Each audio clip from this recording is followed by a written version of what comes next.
It's time for another track by Johan Sebastian Joust. So, the Jousters this round are going only for a throwback round to last year. Now, of course, this isn't for the rankings, though, because this is only a show match. It's a very good, it was a good showing, wouldn't you say so, Matt? Absolutely. The thing to remember about these types of matches is that Johan Sebastian Joust is a game with decades of history, and there's a lot of tradition involved in that. And jousting as well. Yes, absolutely. Jousting as well as the tradition. Indeed. Indeed. So, what's important to remember is that while, yes, they may not be working towards a higher ranking, they're still partaking in the history of Joust, and remembering the forms that it's taken in the past is important to, protect the integrity of the sport. Absolutely. And the critics of this change say that it disrespects the tradition by putting blindfolds on.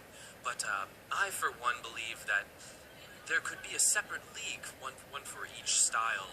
And I think that there is a very deep potential for skill here with the blindfolded version. What would you say to that? I think that's absolutely true. You do risk a bifurcation of the participant pool. A schism, if you will. Oh, absolutely, yeah. There's a lot of people who are very set in their ways, believe that the classical style of jousting, that being with vision itself, it has changed many times over the years.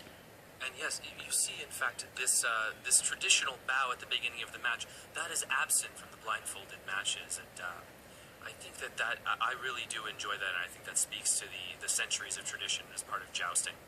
Absolutely. I mean, we're talking about a sport that's been around for a very, very long time. I think the primary reason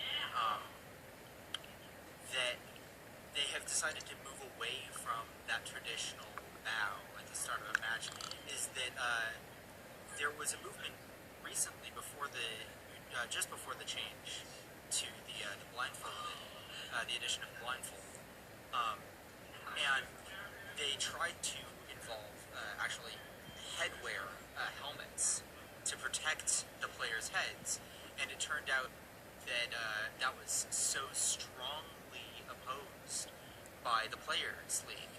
And then, when they moved to blindfolds, they started having concussion incidents where they would bow into each other, and it was really, really a bad scene. So we have actually brought a special correspondent on to announce. This is Daniel Ching. He is an expert on all of the new rules and regulations in blindfolded jousting. Daniel, what would you say the biggest change has that has come about as a result of these blindfolds? I mean, certainly, as you say, this is a game of tradition, and I think getting the adoption to form these new leagues has certainly been a challenge, but we are really pleased with the success of the blindfold joust, and I think it will bring a new light to this sport. How would you respond to the critics who believe that it is disrespecting the traditions of the past? I believe that it is not, in fact, disrespecting anything. Joust has always been a game of innovation. This is merely the next step. Controversial opinions here. Well, let's come back to the duel at hand, shall we?